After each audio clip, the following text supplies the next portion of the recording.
Je me fais entendre, hein? Voilà. Asalaamaaleykum mbokki Sénégal maa ngi leen di nuyu di leen sant yéen journalistes surtout di leen nuyu di leen sant de l'honneur que vous nous avez fait d'être présent à ce point de presse. C'est un peu difficile de prendre la parole après Maître Faye qui est quand même assez éloquent. Voilà. Comme il l'a si bien dit, bu may jël parole du ma def ni ñëpp di def ñëw lire discours ab dem dinaa wax ak yéen naturellement comme il a dit et nous allons échanger par la suite. waaw maa ngi leen di nuyu di leen sant waaw lu ñu tax a daje fii tey mooy présenter suñu mouvement national suñu kuréel bu bees bu tudd Union pour un Sénégal juste. Voilà, Union pour un Sénégal juste nag balaa ma siy ñëw je voudrais un peu ñëwaat ci sama parcours. En fait ça ne tourne pas autour de moi, ça tourne autour de Sénégalais yoo xam ne dañoo toog waxtaan tënk li tey. Mais comme je vous le dis, comme je suis la personne morale de l'organisation, il est toujours bon de revenir sur les choses et de les contextualiser. Mooy li may wax rek souvent rek xam nga si wàllu citoyenneté parce que ça c'est un regroupement citoyen, il faut le préciser. Lu gën a important c'est que c'est le parcours de la personne morale. Am na koo xam ne peut-être dafa juddu fekk papam nekk homme politique wala qui est dans la société civile mu gis loolu mu topp ko parce que ku ne souvent lu papam wala famille am di def c'est ce qu'il fait. Mais man tey ni mon travail ni ma carrière ne me prédestinait peut-être aujourd'hui à m'adresser aux Sénégalais devant des caméras. Donc il est bon de rappeler et de contextualiser un peu les choses. Voilà. Comme ni ngeen ko xamee man officier de gendarmerie laa woon dugg naa gendarmerie 2012 nekk fa ba 2021. Ñu radiement en 2021 des cadres. Voilà, dans des circonstances yoo xam ne Sénégal yëpp xam nañu kon jarul ñu si ñëwaat. Mais ce qui est important c'est qu'après cette radiation moi je suis aussitôt passé à autre chose. Vous ne m'avez jamais entendu me plaindre. Comme on m'a dit que j'ai fauté et je travaille sur la base de loi te man déféré naa ay nit sanctionné naa ay nit man j'ai mis en tôle ay nit tëj naa ay nit armée parce que armée boo defee faute dañ lay tëj. Donc moi j'ai aussitôt accepté, c'était le destin quoi, c'est normal. Et il y a des personnes plus indisciplinées que moi dans l'armée mais qui y sont et qui sont même devenus généraux. Donc il n'y a pas de souci. Et ce qui est intéressant c'est que après ça aussitôt après je suis passé à autre chose. Ma dem université dem jàngi. Tout ça c'est et aussi bu ma demee université dama ko yëgal Sénégalais en fait parce que je voulais aussi un peu que les gens suivent mon parcours. Xam nga am na fooy jaar da ngay won nit ñi fi ngay jaar parce que tu n'es pas l'exemple de tout le monde mais il y en a quand même ay nit yoo xam ne même si c'est 10 personnes ñooñu bëgg nañ xam yow foo jaar pour t'en sortir après. Faut pas tomber dans l'oubli parce que tout le monde connaît les circonstances dans lesquelles j'étais radié. Donc aussitôt après je suis parti à l'université comme je vous l'ai dit. Et d'ailleurs je remercie le docteur Diallo qui m'a beaucoup soutenu et mes camarades aussi avec lesquels j'y étais. Après ça après avoir bu ma amee sama lijaasa ba pare sama diplôme de master 2 je me suis inscrit en doctorat. Aussitôt après ma dem ut fu may jàngale bu ma amee fu may jàngale bizarrement à peine arrivé j'ai fait 3 jours en fait quand je l'ai mis une fois dans mon CV waa ji reetaan quoi mu ne ma jàngale 3 jours est-ce que jaroon def ci CV ma ne ko mais j'ai été recruté et j'ai commencé et balaa ñu lay recruter je pense qu'on examine ton dossier donc boo fa defee 24 heures ça fait partie de votre parcours. Après loolu voilà tout le monde le sait en fait je ne veux pas revenir sur les détails pour ñu bañ a gudd. Ensuite j'ai été contacté par le maire de Dakar monsieur Barthélémy Dias maa ngi koy nuyu di ko sant au passage. Bu ma ñëwee foofu aussi bu ma commencé aussi c'est un ministre du gouvernement qui est sorti pour dire que pour que ma liggéey fa peut-être que le maire si poche am la may fay voilà. Tout ça bu ma koy raconter en fait c'est pas pour me victimiser en fait c'est comme je vous dis c'est un parcours c'est intéressant que ngeen xam fu ma jaar ba egg si fii ça nous permettra de camper le débat ngeen xam ne c'est pas quelque chose qui a été pensé d'avance qu'il fallait aller dans ce vous savez que nit du am liggéey ba pare caaxaane ko ba ñàkk ko voilà boo demee di liggéey wala di jàngale c'est parce que tu veux y rester et durer ba pare mun a partager sa expérience.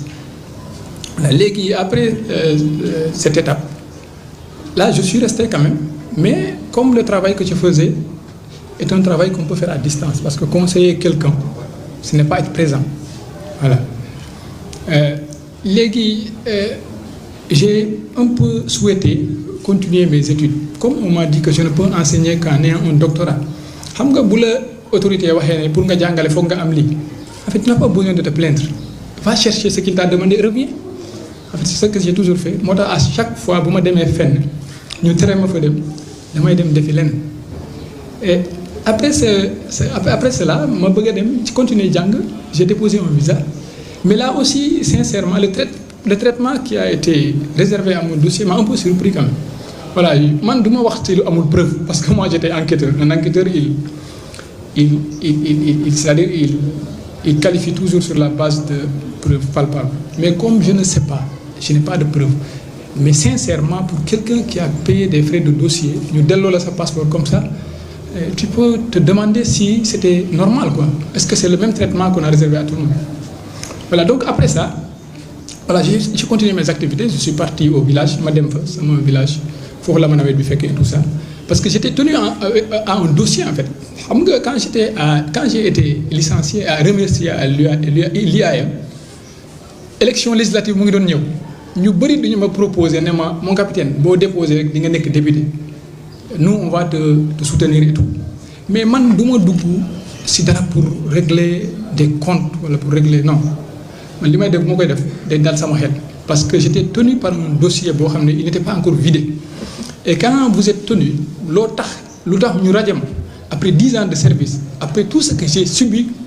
comme difficulté au cours de ma formation en fait ceux qui sont militaires eux ils savent moi au cours de ma formation j'ai mon dossier médical est à l'infirmerie on m'a brisé 2 doigts sama ñaari doigts yi dañoo damm dañ ko def donc en fait c'est autant de choses que nous avons vécues voilà léegi bu ma waxtaanee ak nit ñi ñu wax ma man leen non man je ne veux pas régler les choses comme ça de toute façon man bu ma démonter Assemblée nationale je ne règle pas le problème des Sénégalais parce que suñu niveau de démocratie eggul foo xam ne un député peut imposer de soi c'est vrai qu'il y a de très bons députés là-bas am na vraiment ñu si def liggéey bu am solo ay Guy Marius Sagna ay Pape Djibril Fall vraiment dama leen di seetaan te dama leen naw c'est des gens que je respecte beaucoup parce que les choses évoluent quand même waaw boobu on est passé à autre chose man leen non du ma engagé aussi loo xam ne vraiment juste pour avoir un poste nañu bàyyi dossier bi boo xam ne moo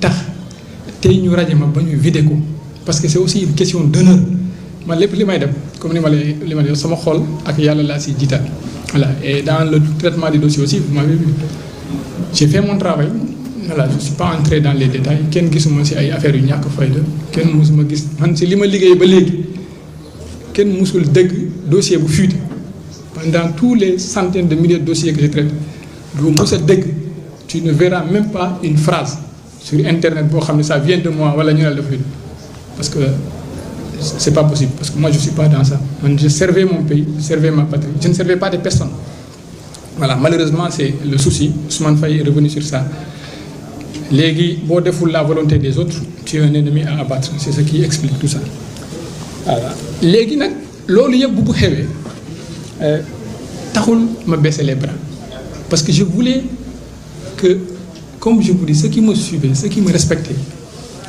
ñu xool fu may jaar gis nga dans la vie il faut pas baisser les bras il faut vous battre xam nga lépp lu la yoon may def ko gis nga toutes les grandes personnes yoo xam ne tey dañuy waxi seen mbir seen ay jaloore c'est des personnes qui n'ont jamais baissé les bras tey on a des exemples il y a Cheikh le professeur Cheikh Anta Diop nous avons Cheikh Amadou Bamba nous avons El Hadj Malick Sy c'est des gens yoo xam ne si seen époque ils n'avaient même pas ce que nous avons aujourd'hui man bu ma bëggee wax y a tout le monde est là et même dans mon village le plus reculé où on n'a pas de réseau nit ñi mën nañu yegg si seen peut-être si seen je ne sais pas sur les arbres pour pouvoir m'écouter donc ñun bu ñu yàlla mayee loolu on doit continuer à nous battre gis nga booy xeex bul xool souvent ñu la bañ parce que ñooñu tu ne pourras jamais les convaincre parce que ils ont déjà un avis tranché sur toi et ça je le sais donc ce qui fait que tout le temps man bu may def dara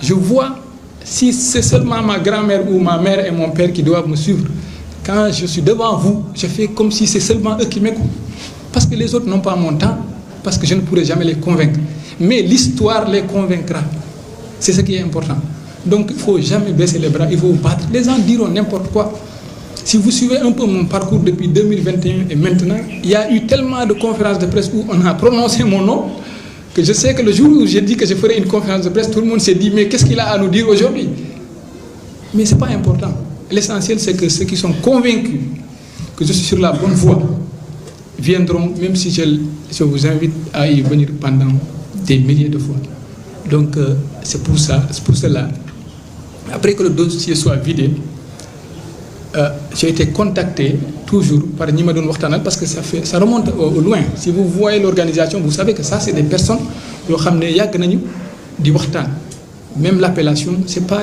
une chose qu'on a précipitée peut-être que la période elle peut un peu être suspecte mais c'est normal parce que c'est une période il nous reste 4 mois pour des élections présidentielles mais au cours de ces 4 mois dites-vous que le destin de beaucoup de personnes d'entre nous seront déterminés ça je vous le dis moi aujourd'hui je me plains pas comme je vous le dis mais si aujourd'hui les mêmes pratiques continuent mais à partir de février 2024 il faudra m'exiler vous pensez que je peux résister encore 5 ans dans ces conditions on me dit que tu ne travailles pas tu ne dois rien faire en fait tu dois juste rester chez toi ou travailler avec des personnes qui résistent donc loolu bu fekkee noonu lay doxee moom ça va être compliqué moo tax comme je vous dis moi je n'écoute pas souvent ce que les gens disent je regarde les intérêts de mon pays et les intérêts des Sénégalais et je me bats avec ça voilà c'est ainsi que nous nous sommes réunis nous avons voulu un peu faire connaître aux Sénégalais notre mouvement bi dafa tudd pour un Sénégal juste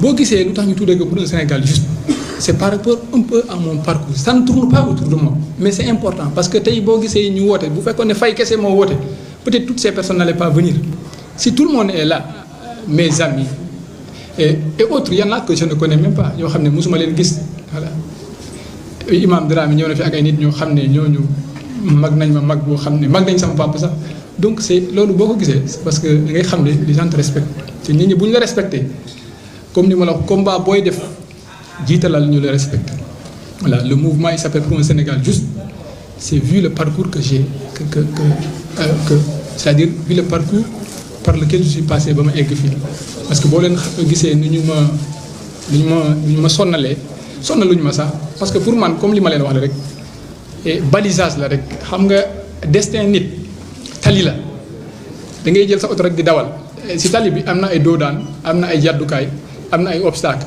mais c'est à toi de choisir boo ñëwee ba jàddukaay jàdd ñëwaat jëlaat tali bi outil continue maintenant y en a qui continue tout droit qui n'évite pas les doodaan ñu def accident y en a qui n'évite pas les obstacles ñu def accident y en a qui essaie d'être prudent donc moo tax jarul victimiser wu pour moi c'était un chemin et peut-être qu'il fallait arriver à ça parce que c'est plusieurs portes qui étaient ouvertes et toujours ouvertes mais il fallait que moi je choisisse la porte par laquelle je pourrais servir aujourd'hui et pour moi c'est la porte de la lutte contre l'injustice à travers ce mouvement voilà parce que tey li ma am ci expérience même si c'est pour être humble c'est pas une très grande expérience comme je vous dis un capitaine peut-être pour vous les civils c'est très grand mais dans l'armée moi je fais partie des plus grands subordonnés si aujourd'hui on mettait en rang la gendarmerie les officiers peut-être je ferais partie des 10 les moins gradés c'est pas très grand c'est rien mais la grandeur aussi c'est pas un grade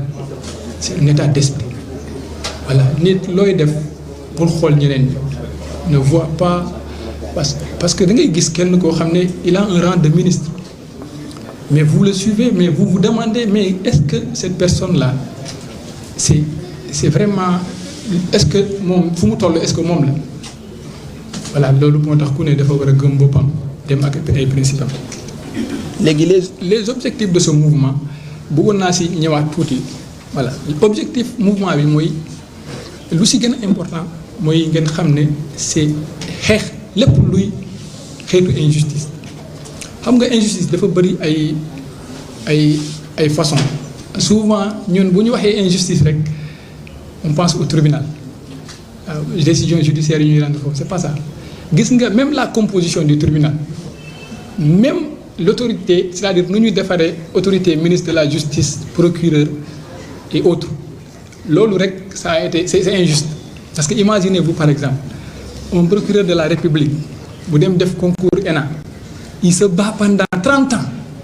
Quelqu'un qui aujourd'hui peut être connu comme un délinquant, demain il passe par les rois de la société, mu dem nekk ministre de la justice et il doit commander ce procureur-là. Mais ça c'est injuste. Donc il faut penser à un mécanisme qui permet à cette personne d'être libre. Parce que xam nga souvent nous on voit toujours en fait les actes que la personne pose, mais on oublie l'être humain et un peu la composition de la société africaine après la colonisation. Ñun suñu justice nu muy doxee de manière générale c'est un peu difficile parce que il faut être courageux. Vous savez, tout le monde n'est pas forcément le juge des ou le capitaine Touré à un certain moment mu ne bañ naa non. Il y en a qui pensent qu'à leur famille et on peut pas leur reprocher ça parce que c'est comme ça que ça a toujours marché. Moo tax moi j'ai été un acteur de la justice moo tax man mënuma critiquer justice man tout le temps loolu laay wax nit ñi man j'ai déféré des personnes yoo xam ne actuellement ils ne sont pas encore jugés. Mais si moi aujourd'hui je critique la justice je suis malhonnête, ça je vous le dis. Donc man li ma mën a def mooy andi ay solutions te je me battrai en fait. Je voudrais pas être un peu cette personne qui après être sortie du trou voudrait refermer le trou pour tuer les autres. Il ne faut pas faire ça. En fait, moi si je sors je viens comme l'a si bien dit notre grand maître dinaa xool nu ñuy liggéeyee. Parce qu'en fait ce n'est pas moi, excusez-moi du terme je que j'utilise souvent, c'est nous tous. Mais xam nga boo yàggee boo commencé c'est un peu dur. Voilà, avec la communication et tout. Moi je suis quelqu'un koo xam ne dama xaw a dëgër bopp. Boo xoolee quand on commençait cette affaire on m'a demandé d'aller faire des shootings. Quand je suis parti on me demandait de sourire comment et tout ça. Mais on va aller vendre au Sénégal une image que je n'ai pas. Et je ne voudrais pas ça. Moi dans ça je ne veux plus jamais reprendre ça. Je voudrais parler des personnes comme ni ma mel. Mais imaginez-vous, vous portez un costume, il y a un haftan en bas, on vous photographie, on coupe ici. Mais toi, hein, tu sais que ça c'est faux. Mais c'est ce que tu vends au Sénégal. Parce qu'on nous a vendu une certaine manière de penser qui fait que désormais l'Africain a une culture. Il ne sait pas même que la culture même est hypocrite. Nous, on ne connaît pas ça. Les Africains s'identifient toujours à ces personnes qui leur parlent honnêtement. Mais souvent, on te dit, ah, qui nous a qui jullit la de. Non, la personne est juste restée africaine. C'est tellement important qu'on ne peut pas l'imaginer. Il faut qu'on se batte pour un peu ramener l'homme africain dans son contexte. Parce que ça aussi, ça fait partie des objectifs de ce mouvement. C'est-à-dire essayer un peu d'enseigner à l'Africain l'œuvre du professeur Cheikh Anta Diop. Parce que le professeur Cheikh Anta Diop, toute sa vie, a cherché à réconcilier l'homme africain avec son histoire. Et pour nga réconcilier nit ki avec son histoire, il faut que jàngal ko yow yaay kan foo jóge. Qu'est-ce que tu as pu accomplir? Aujourd'hui, on nous parle d'immigration clandestine. Je le disais une fois sur un plateau télé. yow sa doom bu juddoo ñu jàngal ko ne yow sa maam musul def dara dafa doon yegg ay buy di aji di dem ci àll bi di rëbb ay truc keneen moo ñëw découvrir ko jàngal ko def ko nit. Mais tu penses que toi tu t'attends quelque chose à ce que ton grand-père t'oriente dans la vie? Non, tu dis que keneen ki comme moo fi ñëw orienté ma kon man kooku lay topp. Alors que l'histoire a été falsifiée. Donc il faut revenir wax africain yi que ça c'est pas vrai. L'homme africain aussi a créé quelque chose. Donc ce qui nous permet de plus servir nos patriotes. Parce que l'objectif, encore une fois, l'une des plus importantes, c'est de réconcilier l'homme avec sa patrie. Tey boo xoolee traitement pas moi seul, nous sommes nombreux à le vivre aujourd'hui. Je ne voudrais plus donner un exemple. Mais aujourd'hui, ay nit ñu ngi ci kaso te defuñu dara. Alors qu'ils cherchent seulement à... Par exemple, quand vous prenez un inspecteur des impôts, il a fait combien d'années pour servir son pays? Il a récolté combien d'argent pour l'État? Nga jël ko tey nga tëj ko mais kooku bu génnee loolu rek mun na yàq xelam day naan ah man dañu may liggéeyal nii duñu ay nit léegi bàyyil ma fexe dugg dans la corruption. Je vais chercher un maximum de fonds pour assurer l'avenir de ma famille. C'est-à-dire un homme borné, c'est comme ça qu'il pense. Mais l'homme intelligent, il sait que ceux qui m'ont mis en prison, c'est d'abord des personnes peut-être qui sont contraintes de le faire. Donc il faut que je me bats pour que ce système se redresse.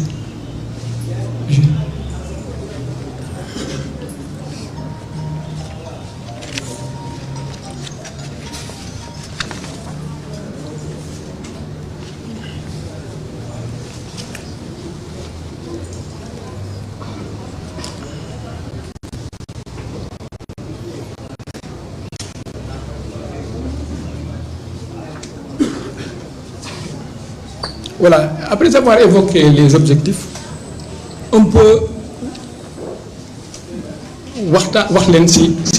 c'est-à-dire si lu ñu war a def après ça, c'est-à-dire nos objectifs à long terme et à court terme. C'est-à-dire au-delà, après avoir un peu refait le tour des objectifs, c'est-à-dire dama bëggoon waxtaan ak Sénégalais yi pour woo leen ci suñu mouvement parce que xam nga contexte bu ñu nekk c'est un contexte électoral, c'est bien, c'est intéressant, c'est d'ailleurs ce qui vraiment lu ñu jàppale la parce que dina fexe que ñu am visibilité pour que Sénégalais yi dugg ci ñu mën ci waxtaan, ñu mën a tënk ay mbir, ñu mën a gaaw mën a créer ay centre de réflexion. Pourquoi pas bu école tëjee ñu mën a entrer en contact avec les universités, avec les milieux scolaires, ñu mën a waxtaan tuuti par rapport un peu à la formation de la jeunesse, des femmes et un peu partout sur le milieu urbain mun a waxtaan nit ñi pour mën a am tuuti en fait pour former les gens à ce que parce que pour que nit ñi mën ñu comprendre il faut d'abord leur former à ça.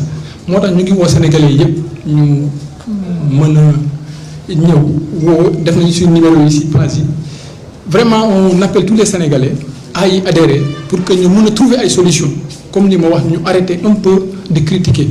Voilà, c'est vrai que ceux qui critiquent aussi le font de manière objective et de manière objective te lu ñuy def day tax que l'autorité se remet en question. Mais il est bien aussi de proposer et nous sommes dans la lancée de proposer.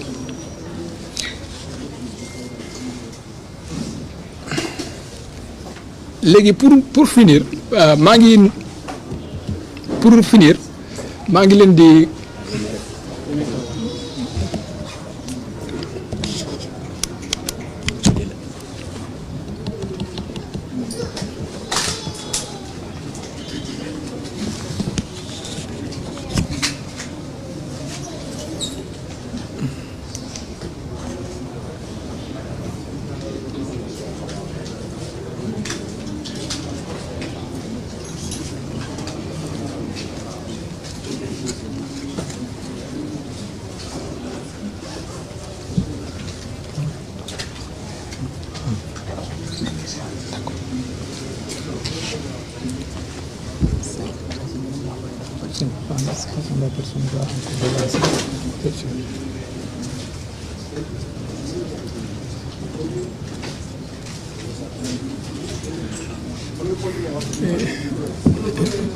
voilà baal leen ñu de y a un problème technique voilà c'est indépendant de notre volonté.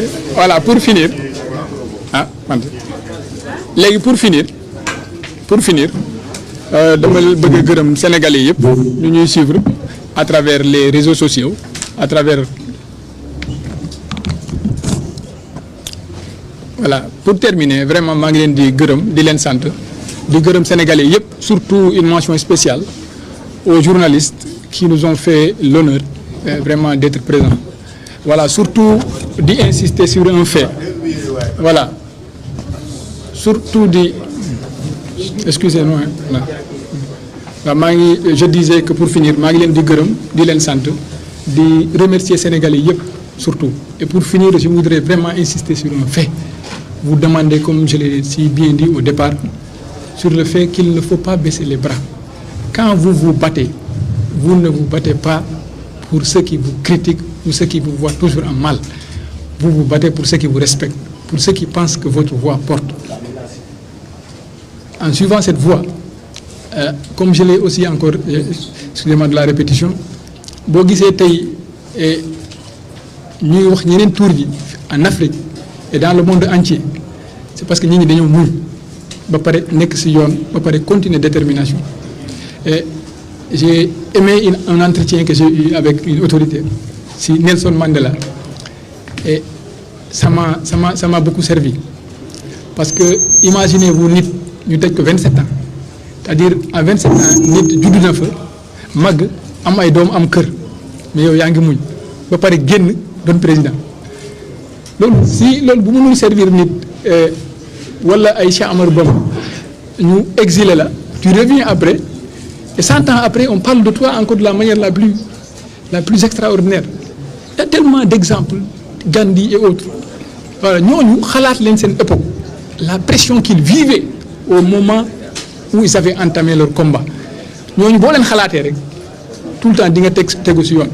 Il faut toujours vous rappeler qu'il y a eu des hommes ici au Sénégal et ailleurs qui ont eu la possibilité de négocier pour avoir des privilèges, pour être ministre ou pour être président ou pour être quoi que ce soit, mais ils ont refusé de le faire et ils sont partis en prison pour des idéaux, pour un combat. Donc à chaque fois que vous devez vous faire corrompre ou que vous devez choisir la facilité, pensez à ces personnes qui se sont sacrifiées pour vous et qui continuent. Et il y en a même aujourd'hui qui sont en prison. S'ils avaient voulu négocier, ils ne seraient pas. Donc vous, c'est vrai qu'on ne peut pas vivre sans moins. Sincèrement, moi je ne vous demande pas de vivre misérablement. Si je vous dis que je ne pars pas au restaurant avec mes enfants, que je n'amène pas ma femme au marché, je vous mens. Je le fais comme tout le monde ici. Mais il y a un minimum. Il y a un minimum. Toujours vous rappelez ça, c'est important. À chaque fois que vous devez choisir la facilité ou d'aller du mauvais côté, dites-vous qu'il y a quelqu'un qui pourrait plus avoir le triple, mais il n'a jamais voulu négocier. Et il ne négociera jamais, ça je le sais. Donc c'est très important de souligner, parce qu'aujourd'hui, tout le temps, les gens ont la possibilité de faire de grandes choses, mais tout le temps on leur dit,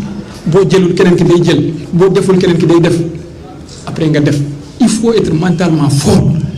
Vous savez, des gens comme moi, on dit de certains moments on dit que j'ai perdu la tête. C'est pas important. Comme je vous dis, il y en a qui pensent que je suis sur la bonne logique. C'est ce qui explique aujourd'hui que vous soyez là. Voilà, Djeredjef, si vous avez des questions. Bon, merci. Donc nous allons permettre à 5 journalistes de poser des questions. Il faut préciser, le bureau est là-bas avec le chef. Donc pour répondre directement, on peut prendre une question, permettre au capitaine de répondre avant de passer.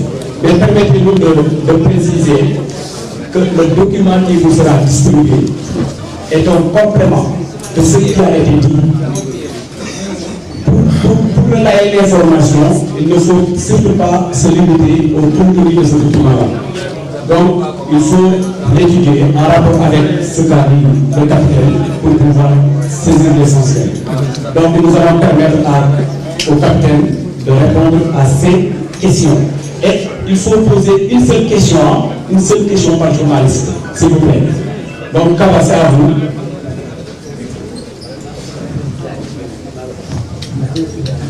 Vous vous présentez d'abord.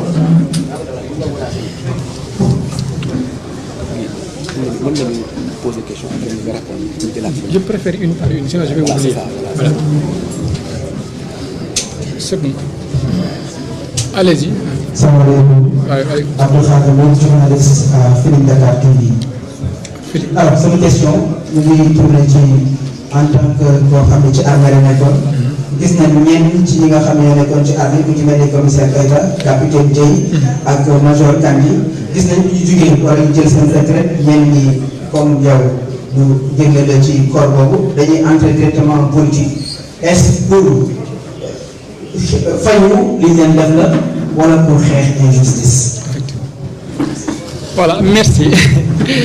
Et les personnes que vous avez citées vraiment sont pour moi aussi une référence, parce que c'est des personnes qui ont quand même servi ce pays.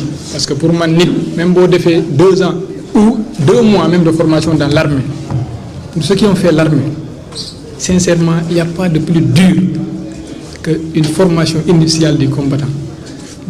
À chaque fois, souvent, la plupart de mes attaqués, en fait. Il n'y a pas de souci, c'est comme ça. Parce qu'il y en a qui ont des intérêts politiques. Mais je sais que dans leur conscience, s'ils se rappellent de par où je suis passé, ils savent que nous avons tous fait quelque chose pour ce pays. Peut-être qu'aujourd'hui, nous avons des intérêts matériels qui font que certains dañuy am beneen gis-gis.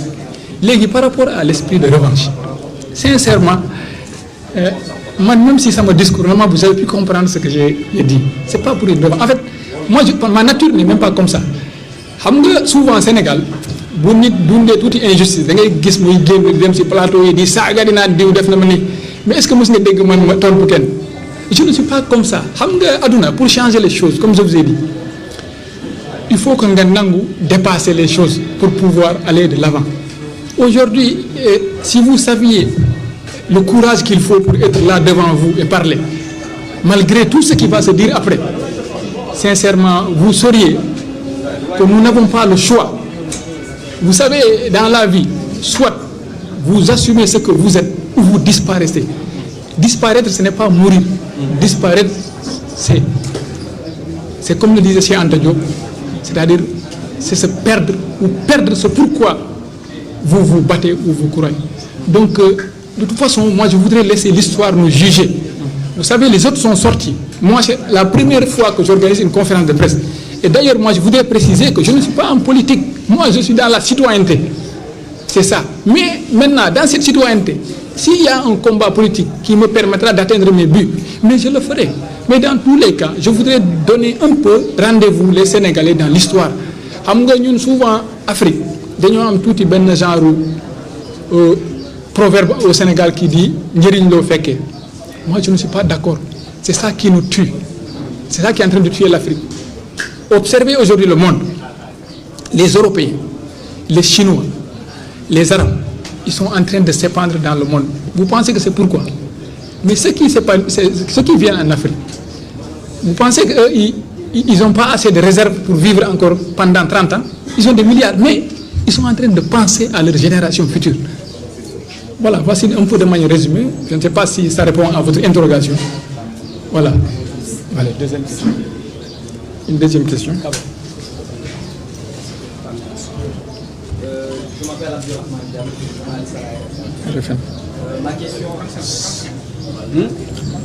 c'est de savoir, est-ce que votre mouvement est un mouvement de soutien ou vous êtes candidat aux prochaines présidentielles?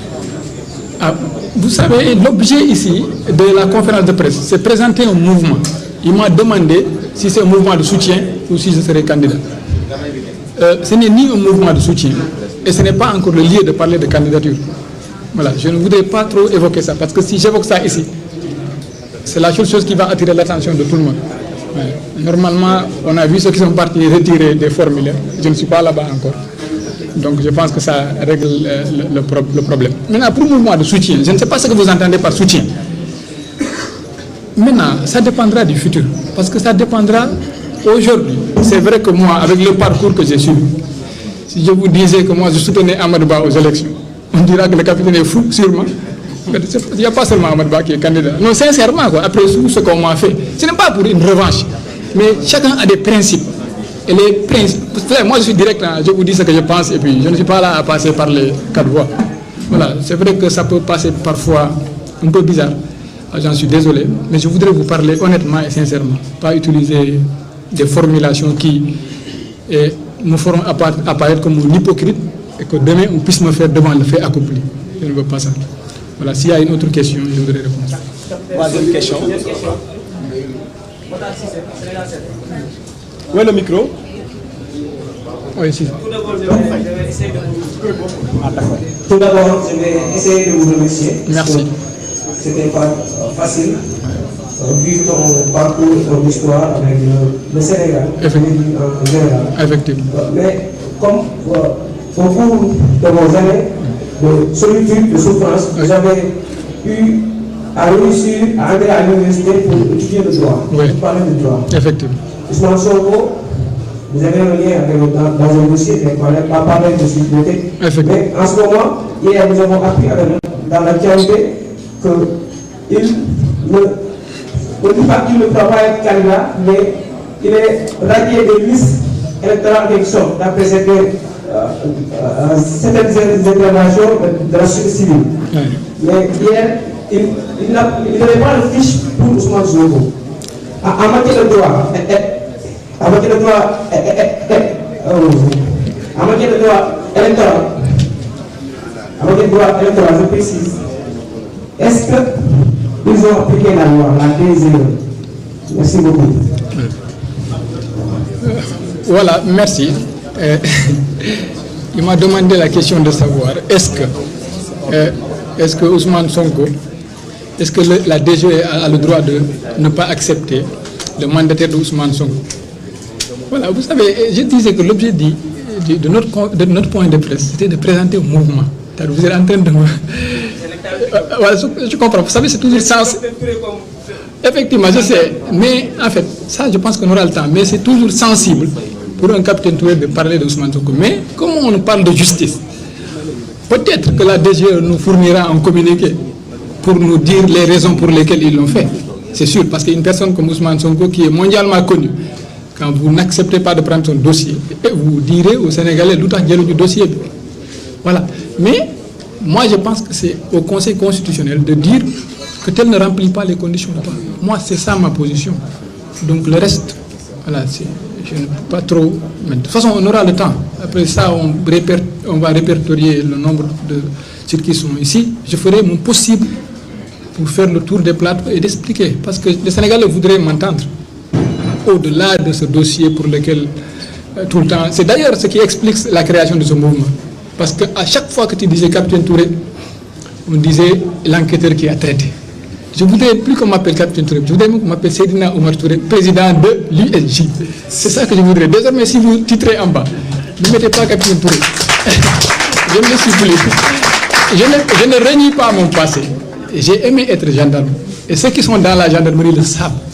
Même mon chef me disait que si j'étais un délinquant, je ne voudrais pas que tu sois celui qui est derrière moi. Mais l'ex-capitaine Touré, c'est bon. C'est bon, dites tout vraiment là, mais je ne le suis plus. Vraiment, j'ai aimé, comme je vous dis. Et je voudrais un jour revenir dans la gendarmerie et reprendre mes droits. Mais avant ça, je voudrais me battre pour laisser quelque chose. C'est pourquoi aujourd'hui, si vous vous rendez compte, ça ne tourne pas autour de moi. Si demain je m'en vais, Maître est là, Kaba est là, et tout de suite après on va se réunir, on va mettre en place quelque chose qui va perdurer. Je voudrais que le jour où je ne serai pas là, ou dans 100 ans, que mon petit-fils se dise que le capitaine s'est battu quand il pouvait le faire, avec les moyens que la loi lui a donnés. Il a mis en place quelque chose.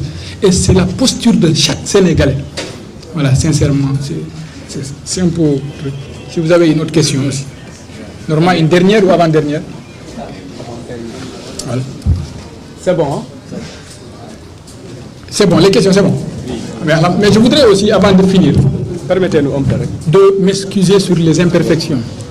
Un petit résumé, parce qu'il y a la RFM, la Walfadjri qui vient d'arriver. Un petit résumé, enveloppe de ce qu'il y a. Je vais faire une interview sur le faux, sur le truc. Voilà, je voudrais un peu remercier tous les Sénégalais et surtout m'excuser. Moi, je suis nouveau dans le domaine et je voudrais être moi-même dans ma communication. C'est pourquoi, moi, ma référence dans la vie intellectuelle, c'est le professeur Cheikh Anta Diop.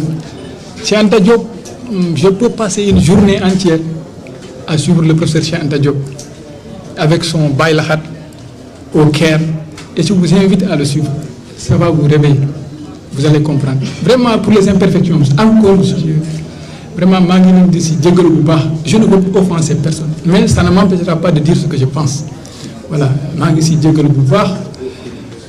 s'il y a autre chose aussi à faire, tout comme je l'ai dit, nous ferons le tour. Désormais, comme ce dossier est vidé, comment inviter par rapport à mon calendrier, je viendrai. Je n'ai pas de sens interdit. Sincèrement, je vous remercie.